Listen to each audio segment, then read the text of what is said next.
कहानी की शुरुआत 1955 में सैन फ्रांसिस्को में होती है। स्टीव के जैविक माता-पिता अब्दुल फत्ताह जंडाली, एक सीरियन मुस्लिम, और जोआन शिबल, एक कैथोलिक, शादी नहीं कर सकते थे क्योंकि लड़की के पिता को यह रिश्ता मंजूर नहीं था। जोआन गर्भवती थीं और उनके पास बच्चे को गोद देने के अलावा कोई रास्ता नहीं था।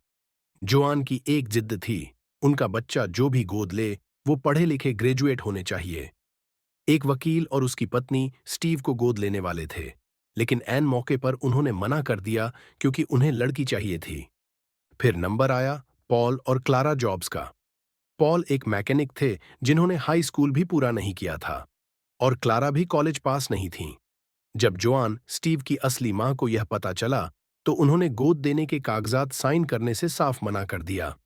अंत में जोआन ने एक शर्त पर साइन किए। पॉल और क्लारा को लिखित में वादा करना पड़ा कि वे एक दिन इस बच्चे को कॉलेज जरूर भेजेंगे। यह वादा पॉल जॉब्स ने अपनी पूरी जमा पूंजी लगाकर निभाया, भले ही स्टीव ने उसे बीच में ही छोड़ दिया। बचपन में एक बार एक पड़ोसी बच्चे ने स्टीव से कहा, तो क्या तुम्हारे असली माँ बाप तुम्हें नहीं चाहते थे? स्टीव का दिल टूट गया। वे रोते हुए घर भागे। तब पॉल जॉब्स ने उन्हें वह बात कही जिसने स्टीव की पूरी जिंदगी को परिभाषित किया। उन्होंने स्टीव की आंखों में देखा और कहा, नहीं स्टीव, वे तुम्हें नहीं समझ पाए, हमने तुम्हें चुना है, तुम स्पेशल हो। वादे के मुताबिक स्टीव ने रीड कॉलेज में एडमिशन लिया, जो एक बहुत महंगा कॉलेज था। लेकिन 6 महीने बाद ही उन्हें लगा कि वे अपने माता पिता का पैसा बर्बाद कर रहे हैं। उन्होंने कॉलेज छोड़ दिया। ड्रॉप आउट होने के बाद भी वे कैंपस में ही रहे। वे दोस्तों के फर्श पर सोते थे, कोक की बोतलें बेचकर खाना खाते थे, और सिर्फ उन क्लासेस में जाकर बैठते थे जो उन्हें पसंद थीं।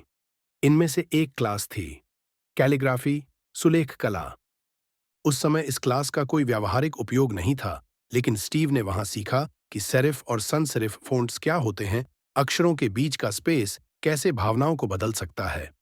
10 साल बाद जब वे मैकिन्टोश मैक बना रहे थे, तो उन्होंने वह सब कुछ उसमें डाल दिया। अगर स्टीव ने कॉलेज नहीं छोड़ा होता और उस कैलीग्राफी क्लास में नहीं गए होते, तो आज हमारे कंप्यूटर में इतने सुंदर फ़ॉन्ट्स नहीं होते। जॉब्स कहते थे, you cannot connect the dots looking forward, you can only connect them looking backward. इसके बाद वे शांति की तलाश में भारत आए।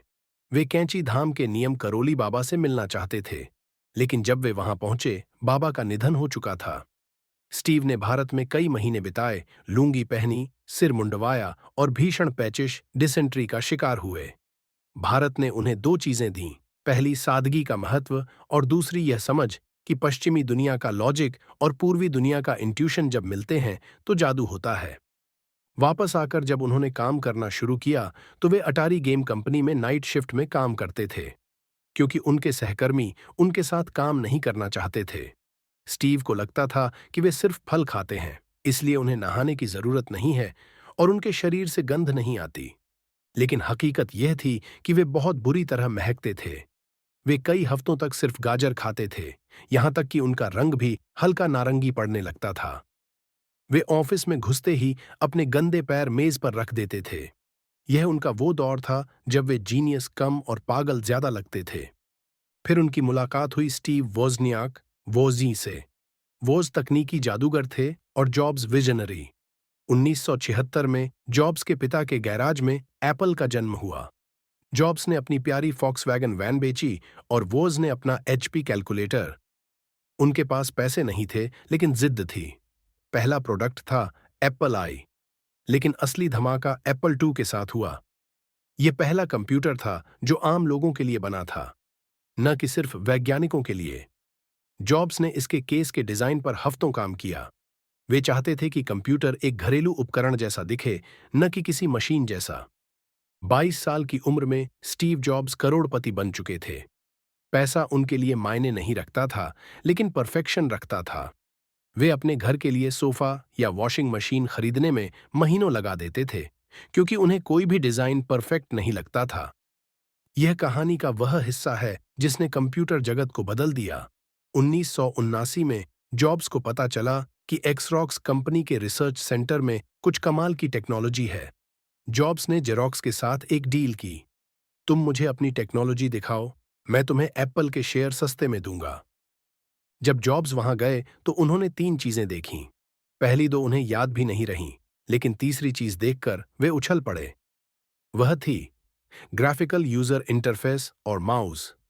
उस समय तक कंप्यूटर काली स्क्रीन पर हरे अक्षरों कमांड लाइन से चलते थे, लेकिन जेरोक्स ने ऐसी स्क्रीन बनाई थी जहां आप फोल्डर और डॉक्यूमेंट्स को माउस से क्लिक कर सकते थे।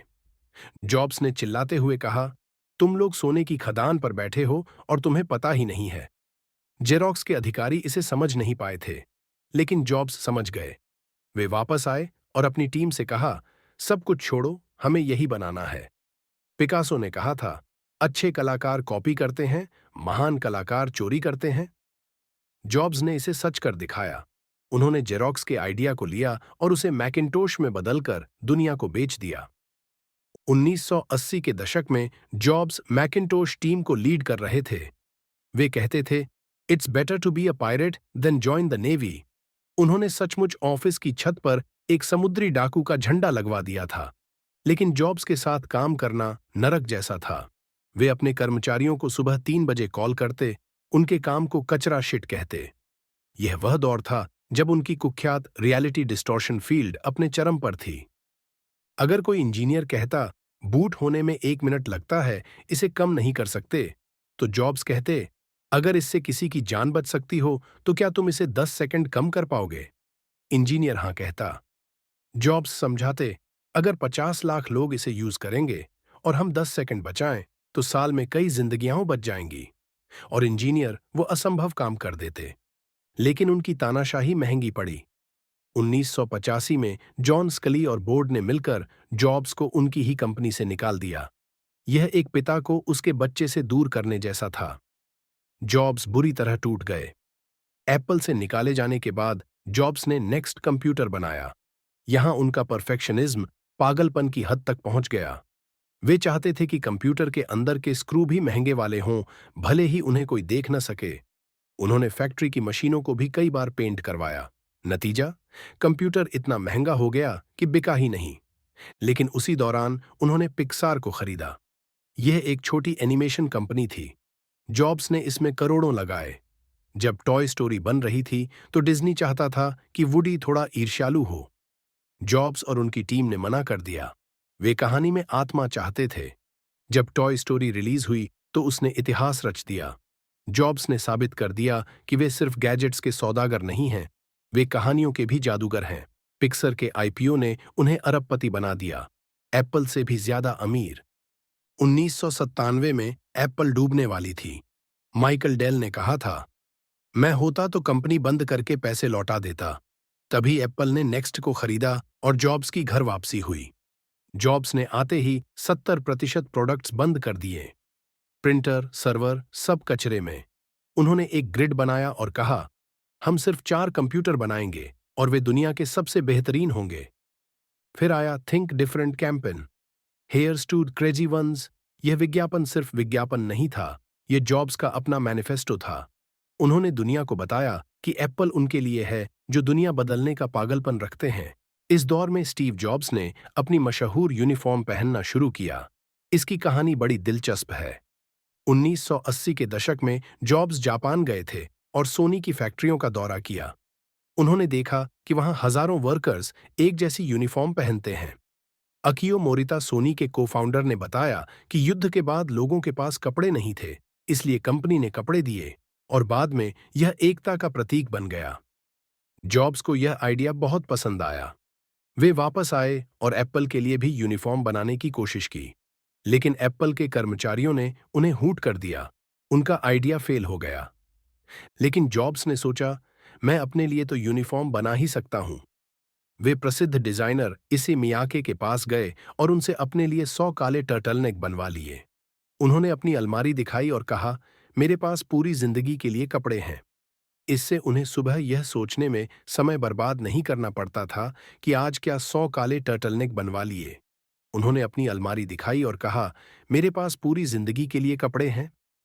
इससे उन्हें सुबह यह सोचने में समय बर्बाद नहीं करना पड़ता था कि आज क्या पहनूं। यह सादगी की चरम सीमा थी। अब हम आते हैं उस दौर में जिसने दुनिया बदल दी। पहले आया आईपॉड। आपकी जेब में 1000 गाने। फिर आया 2007 और आईफोन। लॉन्च से सिर्फ 1 महीना पहले जॉब्स ने देखा कि प्रोटोटाइप की प्लास्टिक स्क्रीन उनकी जेब में चाबियों से खरोंच खा रही है।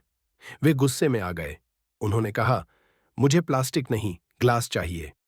उन्होंने कॉर्निक ग्लास के सीईओ वेंडेल वीक्स को फोन किया। वीक्स ने कहा, हमारे पास गोरिल्ला ग्लास है, लेकिन हमने उसका उत्पादन कभी नहीं किया। 6 महीने में यह नामुमकिन है। जॉब्स ने अपनी रियलिटी डिस्टर्शन फील्ड का इस्तेमाल किया और कहा, डरो मत, तुम यह कर सकते हो। और कोर्निग ने यह कर दिखाया। जिस आईफोन को हम आज इस्तेमाल करते हैं, उसकी स्क्रीन उस दिन जॉब्स की एक जिद के कारण बनी थी। किताब का सबसे मजेदार हिस्सा है बिल गेट्स और जॉब्स का रिश्ता। दोनों 1955 में पैदा हुए, दोनों ने कॉलेज छोड़ा, लेकिन दोनों बिल्कुल अलग थे।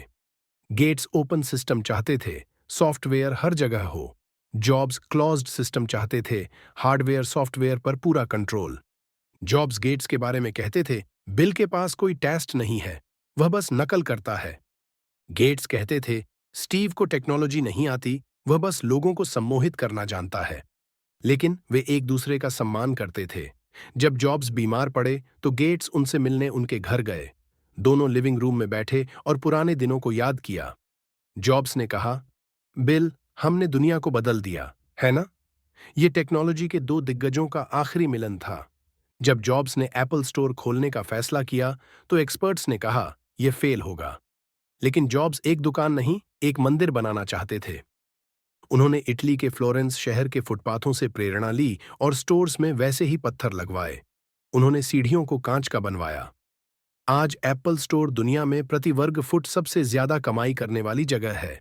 यहां तक कि पैकेजिंग, डिब्बे खोलने का अनुभव भी जॉब्स ने खुद डिजाइन किया था। वे चाहते थे कि बॉक्स खोलते ही ग्राहक को लगे कि उसने कुछ कीमती खरीदा है। स्टीव जॉब्स का निजी जीवन भी कम जटिल नहीं था। 1991 में उन्होंने लॉरेन पॉवेल से शादी की। लॉरेन एक सुलझी हुई महिला थीं जो स्टीव के पागलपन को संभाल सकती थीं। उनका बेटा हुआ रीड। स्टीव एक बार मीटिंग में रो पड़े और कहा कि वे अपनी बीमारी से इसलिए लड़ रहे हैं ताकि वे रीड का ग्रेजुएशन देख सकें। 2003 में जब उन्हें अग्नाशय पैनक्रियाटिक कैंसर का पता चला तो उन्होंने फिर वही गलती की। उन्होंने सोचा कि वे अपने शरीर को भी हैक कर लेंगे। उन्होंने 9 महीने तक सर्जरी नहीं कराई और फलों की डाइट और एक्यूपंक्चर पर भरोसा किया। बाद में उन्होंने माना, मुझे पछतावा है। मैं नहीं चाहता था कि मेरा शरीर खोला जाए। जब उनका लीवर खराब हो गया तो वे टेनेसी गए जहां उन्हें ट्रांसप्लांट मिला। वह इतने कमजोर हो चुके थे कि बिस्तर से उठ नहीं सकते थे। लेकिन उनका परफेक्शनिज्म नहीं गया। अस्पताल में जब डॉक्टर उनके चेहरे पर ऑक्सीजन मास्क लगा रहे थे तो उन्होंने उसे हटा दिया और बुदबुदाए, इसका डिजाइन बहुत बेकार है, कोई दूसरा लाओ। वे मरने की कगार पर थे, लेकिन उन्हें ऑक्सीजन मास्क का डिजाइन भी सुंदर चाहिए था। 5 अक्टूबर 2011। स्टीव अपने परिवार से घिरे हुए थे। उन्होंने अपनी पत्नी लॉरेन को देखा, फिर अपने बच्चों को देखा और फिर उनकी नजरें उनके पीछे कहीं दूर शून्य में टिक गईं। शायद उन्होंने कुछ ऐसा देखा था जो उनकी बनाई किसी भी टेक्नोलॉजी से ज्यादा सुंदर था। आज जब हम अपने फोन को स्वाइप करते हैं तो हम सिर्फ कांच को नहीं छू रहे होते, हम स्टीव जॉब्स की उंगलियों के निशान को छू रहे होते हैं। अगर इस कहानी ने आपके अंदर कुछ करने की आग जलाई है तो वीडियो को लाइक करें। कमेंट्स में लिखें, क्या आप स्टीव जॉब्स की तरह परफेक्शनिस्ट बनना चाहेंगे या एक संतुलित जीवन जीना चाहेंगे? अगली बार मिलेंगे एक और लीजेंड के साथ। तब तक के लिए थिंक डिफरेंट। धन्यवाद।